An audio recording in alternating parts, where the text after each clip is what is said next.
Esse estado é conhecido como possessão por demônio interno. O demônio celestial disse que, se fosse isso, haveria sinais de desejos corrompidos, mas essa pessoa nem mostrava um traço de desejo. É como se fosse uma folha em branco. Helena avisou para terem cuidado, mas esse cara nem ligou, e uma enorme quantidade de energia começou a transbordar. Helena até teve que cobrir os olhos, mas o demônio celestial atravessou aquela cena como se nada fosse. Helena sabia que o poder de um nível núcleo equivalia a uma explosão nuclear, mas ele estava suprimindo a energia só com o corpo. Lee tirou o capacete para mostrar o rosto. Parecia um cara normal, de óculos. Quem é você agora? Mudamos para Sahi, que olhava no espelho, usando o jutsu que Lee lhe ensinou. Ela havia crescido bastante, em todos os sentidos, eu diria, e perguntou para alguém: e aí? Essa é minha verdadeira aparência. Gostou de como eu fico?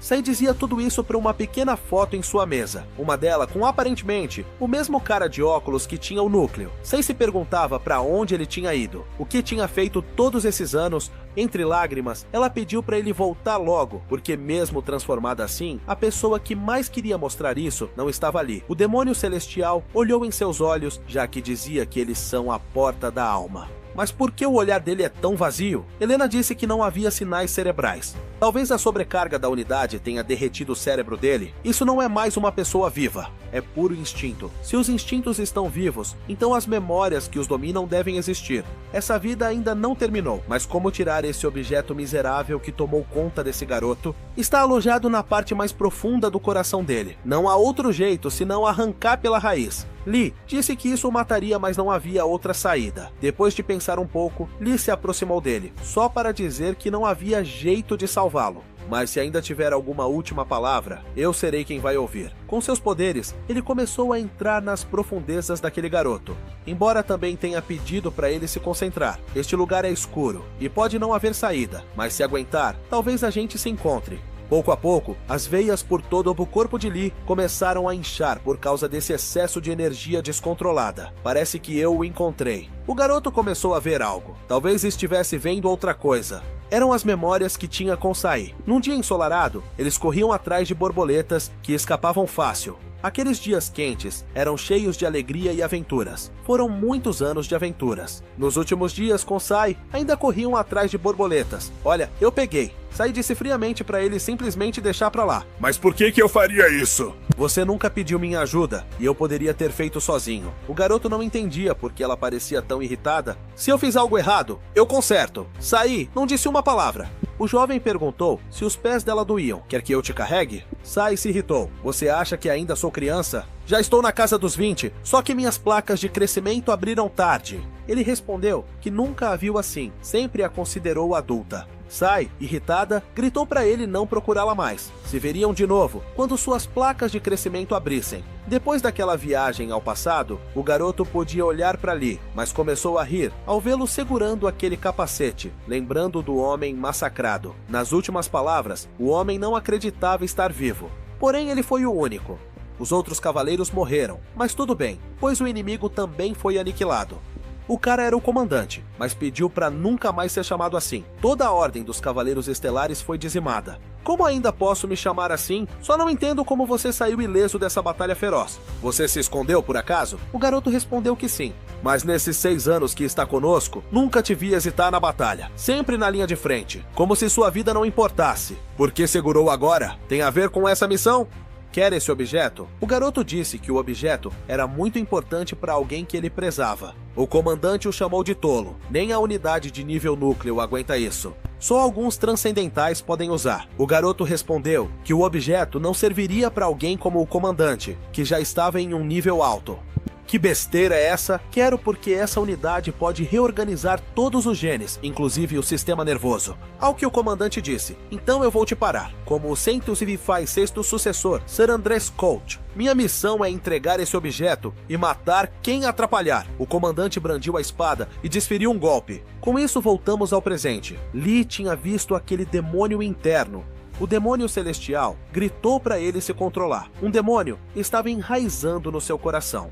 De repente, uma luz azul saiu do buraco. O monge de antes se perguntou o que era aquilo. Então, uma luz vermelha também saiu, seguindo a azul. Essa última era Lee tentando pará-la em alta velocidade. Aquilo parecia um sonho. Na mesma hora, vemos Robert, Serong e Sunja comendo um prato de ramen. Fazia tempo que não saíam para comer em família e aproveitar uma verdadeira festa. Seri disse que era um luxo que só tinham uma vez por ano, parabenizando Robert pelo aniversário. Mas aquelas duas presenças passaram voando pelo navio, fazendo seus pratos preciosos virarem. Coitados! O cavaleiro foi o primeiro a pousar numa área completamente isolada. Sua expressão mostrava que não estava bem. Lee disse: ainda não é tarde. Se lutar contra o demônio no seu coração, talvez ele não devore sua alma por completo. Se vai morrer, que morra como humano. Ele avançou com a espada contra Lee, cortando ao meio todo o terreno. Suas técnicas são poderosas, admito, mas sabe que não são suas. No passado, quando abriu a caixa, o comandante quase morrendo pediu para parar. Não vou te julgar. Sei que havia algo maior para você vender sua alma ao demônio. Em algum momento desses anos, até te considerei um filho. Por isso, falo do fundo do coração. Largue esse objeto e vá embora. Assim que tentar usá-lo, ele vai devorar sua alma. E mesmo se sobreviver, o mundo inteiro vai caçar você para tirar isso. O garoto já sabia, mas ainda queria dar para aquela pessoa. Eu não me importo de vender minha alma. No momento em que ele a tocou, sentiu toda a energia tomando conta do seu corpo. Lee não podia acreditar. Então, essa foi a sua escolha? Se for assim, eu vou te impedir. Com toda essa confusão, até Sai olhou pela janela para ver o que estava acontecendo. E de longe, uma explosão nuclear gigantesca foi vista. Depois de todo aquele caos, Helena chegou onde eles estavam. O garoto fazia sons estranhos, como se não estivesse consciente. Você disse que estava cravado no coração dele. Lee perguntou para Helena. Então, a única forma de remover é extraindo o coração, confirmou Helena. Ela até trouxe uma ferramenta especializada para tirar sem contaminar ele de novo. E se ele quisesse, ela mesma faria o serviço. Claro que não. Isso é um ato que envolve tirar a vida de alguém. As coisas gravadas no coração devem ser feitas pessoalmente, pois também fazem parte do karma. Garoto, apenas feche os olhos e descanse em paz. Em vez de tirar sua vida, eu vou assumir seu karma. Eu vou para o inferno no seu lugar. Naquele momento, alguém gritou para ele parar. Era Serong que chegou dizendo o nome Guran. Você conhece esse garoto?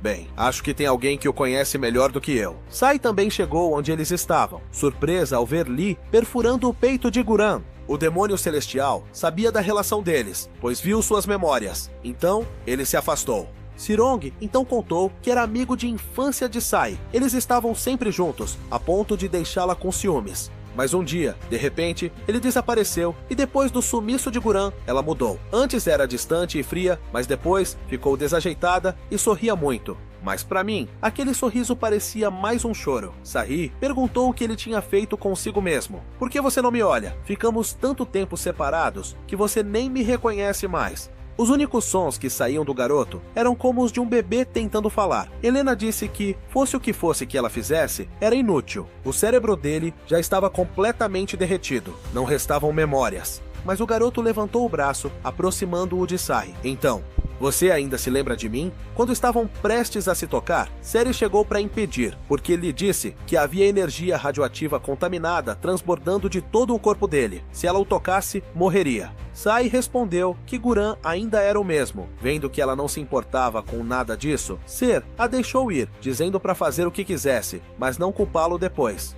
Helena disse a Lee que deveriam detê-los. Ele respondeu que às vezes os laços estão destinados a ser tudo.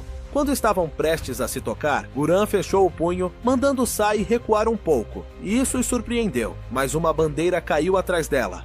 Não era só uma, mas várias. Até uma flor gigantesca os cobriu. Isso é uma barreira. Lee imediatamente a partiu ao meio, mas não havia nada dentro, só um selo que ele reconheceu na hora. É a formação primordial do Shaolin, daquele que alcançou o Nirvana. Ele perguntou se eles conheciam alguém de lá, um mestre próximo ao reino da transcendência. Helena lembrou do monge dizendo em voz alta, Asura Buda. Agora, na sede da facção Black Waters, o monge se encontra transportado junto com Sahi e Guran. Amitabha, o Buda que cruzou o próprio inferno para chegar aqui, ele perguntou por que não esperaram um pouco mais. Ele conseguiu atravessar o inferno, mas agora tinha que cobrar o pagamento restante. Um cara vestido de branco se levantou. Você é quem vai pagar a dívida? Perguntou o monge. Pelos bolsos, você deve ter a quantia que me deve. Aquele homem estava diante dele, mais conhecido como o Imperador do Punho do Céu Oriental. O Buda o cumprimentou e o outro perguntou se o conhecia. O Buda respondeu que era só um conhecido, que em algum momento suas vidas se cruzaram.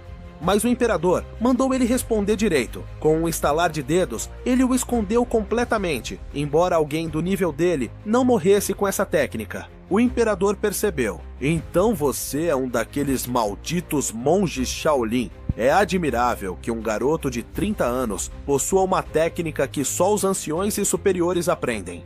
O imperador tinha vagas lembranças de um garoto que servia ao lado do grande ancião Mong Chun 20 anos atrás. Então, deve ser você. Com um sorriso, o imperador disse que se ele era discípulo de Mong Chun, pelo menos isso dava um motivo para poupar sua vida. Você só precisa deixar para trás o que ficou para trás. Aquele monge não se mexeu nem um centímetro. O imperador perguntou se ele não tinha ouvido o que disse. Por que você não está correndo para salvar a própria pele? O monge estendeu a palma da mão. Vou correr assim que você pagar a conta, e o valor é 85 mil créditos. Então, você realmente quer morrer? O Buda perguntou como poderia ameaçar alguém que já passou pela vida e pela morte. Viver tanto assim já te deixou senil? O imperador mencionou que aquele tolo Mong Chun criou o garoto errado, e como ele mesmo desejava sua morte, não deveria culpá-lo. Quando ele tentou tocar aquela flor, o Buda gritou para ficar longe. Você ainda não pagou sua dívida. Porém, ele segurava o estômago. Era por causa do ataque anterior, que o deixou gravemente ferido. Você é um louco, respondeu o imperador. E bem, você ainda me deve 85 mil créditos. Ele estava comprometido com o pagamento, já que todos aqueles cadáveres ali, um deles era o contratado do monge, e ele os matou todos. O imperador o desafiou a continuar falando besteira, mas o monge poderia fazer isso a noite toda desde que o pagassem. Aquele monge usava o leão de Pragna, uma arte proibida Shaolin. Mesmo assim, ele não conseguiu fazer nada, pois o imperador tem um corpo vaguerra, que pelo que pesquisei, é como um tipo de material diamante, parecido com um raio. Com um único golpe, ele quebrou o rosto do monge. Ainda vai continuar falando besteira? Ele perguntou. E como um maldito monge não podia falar, apenas levantou a mão. O imperador começou a socar ainda mais o rosto dele a cada golpe. No meio disso tudo, o casulo onde Guran e Sahi estavam se abriu. Depois de esmagar completamente o crânio dele, o imperador disse em voz alta que todos os monges que conhece sempre quiseram visitar o Nirvana. Para sua surpresa, das flores saiu apenas um selo Shaolin. Basicamente, o monge cuidou de transportar Sahi e Guran, enviando-os para outro lugar. Furioso, o imperador destruiu aquele selo antes que desaparecesse, para ir rápido até onde Guran estava. Quando os três chegaram para ver o monge, ele parecia já estar morto. Mas quem poderia matar um Budassura? Só um mestre lendário poderia, disse Helena. A única pessoa que veio à mente dela foi o imperador do Punho do Céu Oriental. O demônio celestial afirmou que ele não estava morto. O que te faz pensar isso? Lhe perguntou. Ele está um pouco ferido, mas ainda há um leve traço de vida. Esse garoto tem um talento extraordinário. Me diga, para onde você mandou aquelas crianças? O rapaz apenas levantou a mão. Em outro plano, vemos Guran tocando uma flor e ao lado dele estava Sahi. Olha, eu peguei. Mas diferente da reação anterior de Sahi, agora ela estendeu as duas mãos, maravilhada com a beleza daquela borboleta. Guran perguntou o que era aquela expressão. Por que você está chorando? Não gostou? Não é isso. Eu só não consigo entender o porquê. Apesar de estar presa, essa borboleta não foge. Isso não parece real. Guran apenas riu, e ao lado dele, vemos um selo Yin e Yang do Shaolin. Parece que você está certo. Até pouco tempo, eu sentia meu peito queimando, como se uma bola de fogo estivesse presa no meu coração. Mas agora, sinto que devemos aproveitar essa felicidade. Nós nos encontramos de novo. Sai chorou, porque sabia que, se isso não fosse real, em algum momento acordaria e ele não estaria mais lá. Eu perderia você de novo. Me desculpe. Depois disso, os dois se sentaram naquela árvore seca. Guran confessou que nunca a viu como uma garota, pois ela sempre foi mais madura que ele. Ela disse que é uma garotinha, e que isso não devia agradá-lo. Sabe, não é por ser pequena, você é encantadora e adorável. Depois de viajar pelo universo por anos, entendi uma coisa, só existe uma Sahi em todo o universo, e é por isso que sempre te amei. Eu sei que você odeia ser baixinha, mas não se preocupe, porque logo vai começar a crescer de novo, já que eu trouxe algo pra você. Sai gritou, não, eu não odeio ser baixinha. O que eu odeio é o seu corpo. O corpo de Guran começou a se desestabilizar de novo, porque aquele homem tinha entrado no seu lugar feliz. Ao analisar, percebeu que aquilo era muito potente. Guran avançou para atacá-lo. E agora, de volta ao monge, ele pediu 86 mil créditos. Ser não entendeu o que ele dizia. Lee disse para ela pagar depois. Depois de apanhar tanto, ele merece um pagamento tão pequeno. Sir Young disse que era impossível. Essa quantia não seria possível nem vendendo sua nave junto com Robert e Sanjal. Bem, se adicionarmos Helena como pagamento, aumentaria mais 10 mil créditos. Helena perguntou por que ela mesma se excluiu. Você quer morrer? Nesse caso pode colocar na minha conta. Eu juro pelo meu nome, respondeu Lee. Sir disse que isso era impossível. O apelido desse monge era Demônio Ganancioso, que nem confiava nos próprios pais quando o assunto era dinheiro. O monge começou a cuspir muito sangue, formando um círculo gigante e o mesmo selo Shaolin. Sai percebeu a diferença clara de nível entre os dois. Guran foi completamente esmagado. O imperador perguntou se ele realmente acreditava que só porque tinha uma espada grande poderia cortar tudo. Você nem tem força para empunhar essa lâmina. E ainda assim você ousou confiar nela. Você não é o único que possui uma unidade de nível núcleo. Então, se me permite, eu vou arrancá-la. Sai pulou para atacar, gritando para ele soltar. Mas não adiantou muito. O imperador a jogou longe. No chão, a garota continuava implorando para ele soltar. Eu faria qualquer coisa, menos isso, por favor. Com suas mãos enormes, ele perfurou o peito de Guran, arrancou seu coração e jogou o corpo de lado. Mas naquele momento, os três chegaram. Ceri só viu, com tristeza, o corpo daquele garoto. Enfurecida, gritou para ele ir embora, lançando uma onda de poder roxo. Mas com uma mão só, ele desviou e contra-atacou com um soco.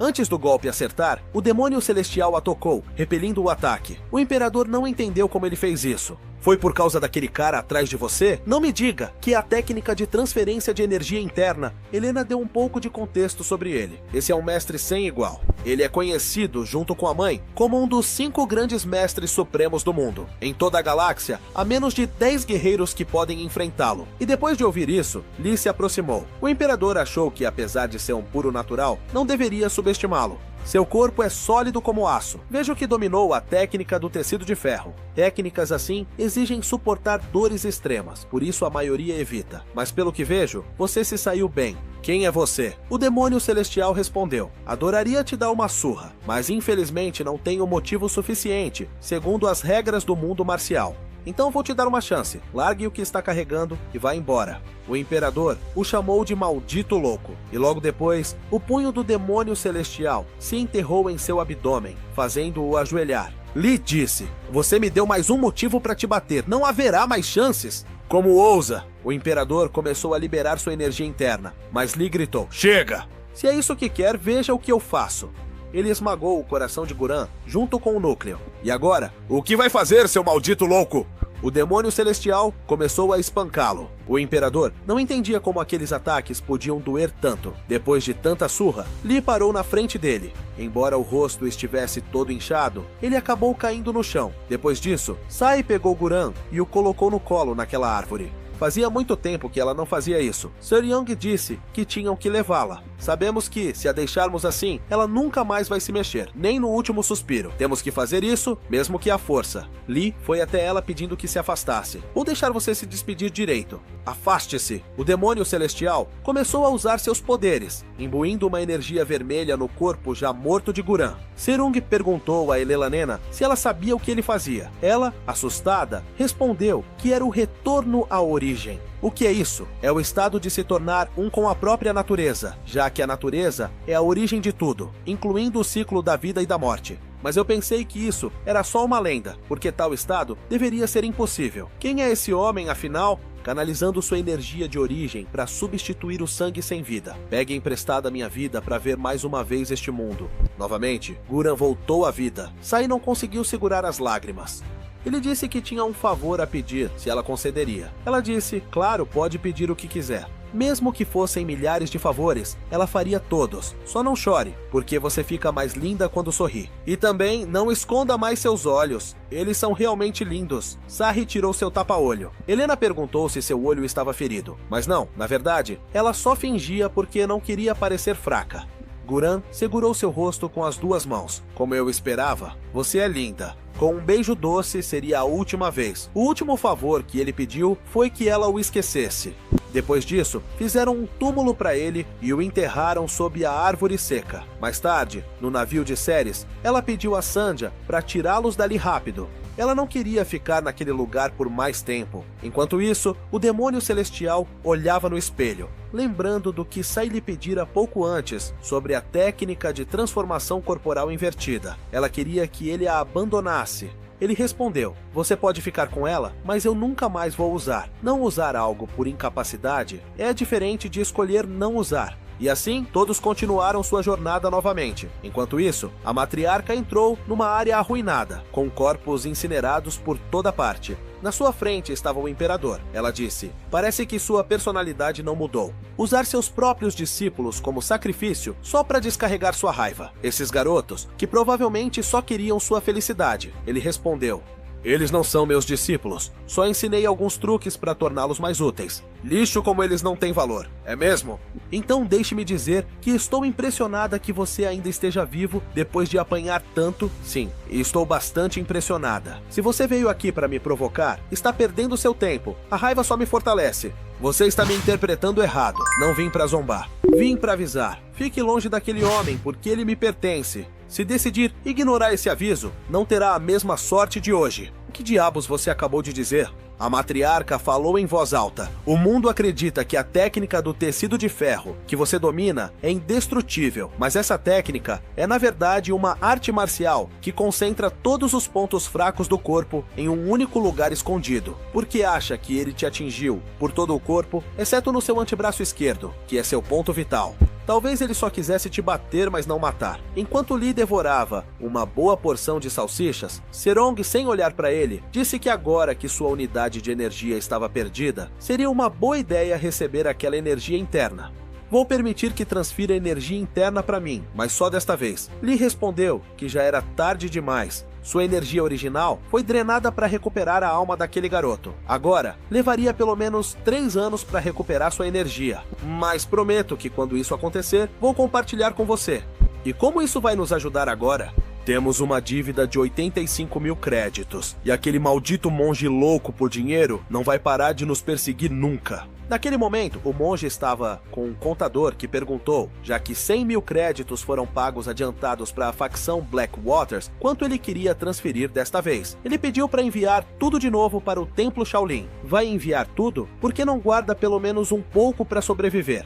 "Envie tudo, porque quanto mais velhos e doentes, melhor comida devem ter. Quanto a mim, só planejo roubar o que precisar." Há 2000 anos, numa câmara subterrânea no sistema estelar, um homem chamado Lamogan, que praticava as artes marciais da nossa seita, entrou em reclusão e se autodenominou o Demônio Celestial. O cara que estava lá respondeu que investigaria, mas provavelmente era uma invenção para desestabilizar a seita. Esse segredo ficou enterrado por 2000 anos, e nem os anciãos do alto escalão têm acesso a ele. Então, como pode achar que é invenção de outra pessoa, se é algo que quase esquecemos? Se ele realmente reencarnou, se ele realmente é o 6º demônio celestial, aquele Logan, então isso significa que pela primeira vez, há 3 demônios celestiais neste universo, certo? Seita do demônio celestial, o 94º demônio Huo Chun. Deixar isso para outra pessoa vai ser uma grande dor de cabeça, foi o que ele disse. De volta ao navio do nosso protagonista, Ser estava confusa. É que Sunja confessou que estavam falidos, quase sem combustível e só com comida para mais 4 dias, e isso se comessem só uma vez por dia. Serong queria usar as economias de Robert para o casamento, mas ele gritou que já as tinha gastado. Ela foi quem o obrigou a investir no mercado.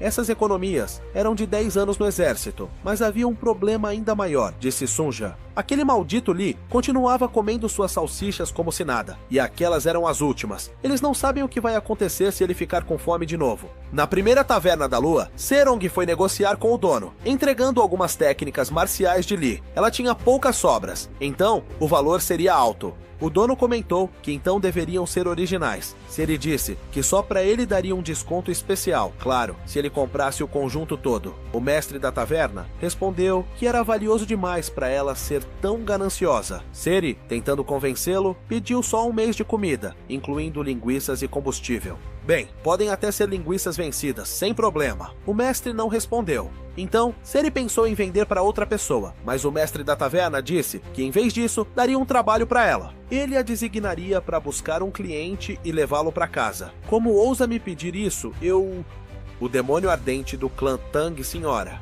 Yun, fazer serviço de táxi? Mas ele disse que, claro, daria tudo o que ela pedisse por aqueles pergaminhos. Ela aceitou na hora, devia ter começado por isso, desde o início. O ponto de encontro seria na Academia Galáctica Hogwarts. Depois desse pedido na nave, o capitão não parava de lançar olhares de desprezo, deixando Robert intrigado. Sunja pediu compreensão. Ela estava prestes a enfrentar um pesadelo do passado. Planeta B17G06, Academia Galáctica Hogwarts. Robert nunca tinha visto uma academia assim. Que lugar é esse? Sunja explicou que era uma escola onde só 0,1% das famílias mais prestigiadas podiam mandar seus filhos. Basicamente, um covil de diamantes, já que a taxa de admissão é de 10 mil créditos. Mas por que estava tão vazia? Será que é porque a taxa é alta demais? Serong disse que era porque estavam de férias. E se alguém ainda estava lá, em vez de estar em casa, devia ser porque tinha uma vida muito miserável. Tem alguém aí? Robert percebeu a silhueta de uma garota ao longe. A ruiva perguntou o que os trazia ali. A academia estava de férias, e logo o ataque de Serong veio em alta velocidade. O ataque ia direto para matar, mas ela conseguiu desviar com facilidade. Vocês são bandidos! Então vou acabar com vocês. Serong sacou uma espada de luz e atacou. Agora que a viu de perto, a garota a reconheceu. Você é Sir Young? Você é Jui, não é? Não é à toa que minha espada se desembainhou e atacou você. Então, veio aqui por vingança? Sir Young disse que não. Foi um mal-entendido, um ataque instintivo. Mas cuidado, meus instintos podem agir a qualquer momento. Robert perguntou qual era a relação delas. Sunja, alerta, disse que ela era a filha favorita da família Suja. São inimigas. Temos que agir antes que piore. E Lee só ficou ali parado, observando. Sunja mandou ele se mexer. O capitão pode se ferir sério se você não fizer nada. Mas o demônio celestial prestava mais atenção a alguém que também assistia tudo. Uma garota que via a luta da janela. Se esses são seus instintos, não deve ter problemas, porque eu adoro esmagar baratas, respondeu a outra. Antes que as espadas se chocassem, alguém os interrompeu. Sério reconheceu. É Namong Tion. Enquanto isso, o mestre da taverna comentava. Então é verdade que a seita do demônio celestial supera a seita dos mendigos. Como você disse, Serong veio ontem e, como desejava, os guiamos até lá. Eles devem estar na Academia Hogwarts agora. Dentro de uma sala da academia, o cara do gorro disse que pediu o táxi, mas não esperava que quem viesse fosse Serong. Serong disse que não tinha problema. A espada simplesmente se moveu sozinha. Hoje eu desafio você a fazer isso de novo. Enquanto isso, Robert e Sunja esperavam do lado de fora. Robert comentou que o cara do gorro era ou muito forte, ou estava bancando o durão ao aparecer assim, parando ser. Sunja disse que ele era mesmo forte, para ser o terceiro filho da família Nong. Então ele é Nong Chayon, o chamado Tempestade Azul. Está em outro nível. Aos 20, ficou famoso por entrar no torneio Heróis da Galáxia do Norte e chegar à final. Embora tenha desistido na final contra o Imperador do Punho do Céu Oriental, a maioria sabia que ele nem queria ganhar. Então esse cara é o maior entre os prodígios do Murram. Sunja perguntou por que ele estava tão impressionado. Aqui é revelado que Robert tem uma noiva e ela é fã do Chayon. De repente, uma garota apareceu do nada, assustando Robert. Quando ela chegou, ela só olhou para a porta, dizendo que aquele não era o lugar. Será que é um fantasma da academia? Não, ela é só muito estranha. Sunja a analisou, notando que ela não tinha energia interna. Era uma pura natural, igual ao demônio celestial. Mas o estranho era que essa academia só aceitava prodígios no topo da cadeia alimentar. Lee observava lá de cima, do topo da academia. Foi quando aquela garota chegou. Ser pediu para ir direto ao ponto, quem ela queria que eles levassem. Quando Lee se virou para ela, ela fez uma cara bem irritada. Você é aquela garota que estava atrás da janela, ele disse. Veio me ver ou por que está com essa cara? O agente se conhece? Perguntou a garota. Não, nunca nos vimos, disse ela. Então, por que seu rosto me parece tão familiar? É quase como ver o pai que me abandonou ao nascer. Então foi isso que aconteceu com você? A garota respondeu, claro que não. Eu não sou alguém que pode ser abandonada, e se por acaso tivesse acontecido, eu já teria caçado ele e matado, gritando de raiva enquanto se afastava. Antes de sair, ela se virou e perguntou a Lee se por acaso ele não queria se casar com ela. Eu sou boa em tudo. Eu seria uma esposa incrível pra você. Claro que não. A garota saiu avisando ele. Vou te perguntar de novo depois. E é melhor não me recusar dessa vez. Você não quer ver o que acontece quando eu fico com raiva. Você vai conhecer ele quando eu apresentar, disse Ji. Ser apressado perguntou se era melhor acelerar as coisas. Não precisa ter pressa, pode levar todo o tempo que quiser. Se quiser que eu fique com você, então pague 1000 vezes a comissão original. Nem isso seria suficiente. Adeus. Chon pediu pra Ji se acalmar. A gente era amiga, não nos víamos há 10 anos. A garota não respondeu, só pensou, não faz 10 anos. Faz 13 anos, 7 meses e 16 dias desde a última vez que nos vimos. Depois disso, Ji levou Serung para um quarto onde um garoto numa cadeira de rodas estava. Esse é o estudante. O garoto também usava uma máscara e, ao ver Ser, ficou um pouco intimidado. Ji contou que ele estava completamente paralisado, nem conseguia respirar sozinho, e a visão quase tinha desaparecido. Sério? Então por que teriam alguém assim na academia? E a família dele? Ji disse que não sabia, só sabia que ele era incrivelmente rico, pois doou 10 anos do orçamento da academia para se matricular. Normalmente, ele ficava no dormitório nas férias, mas a família pediu para ele voltar para casa. Por isso, contrataram um taxista.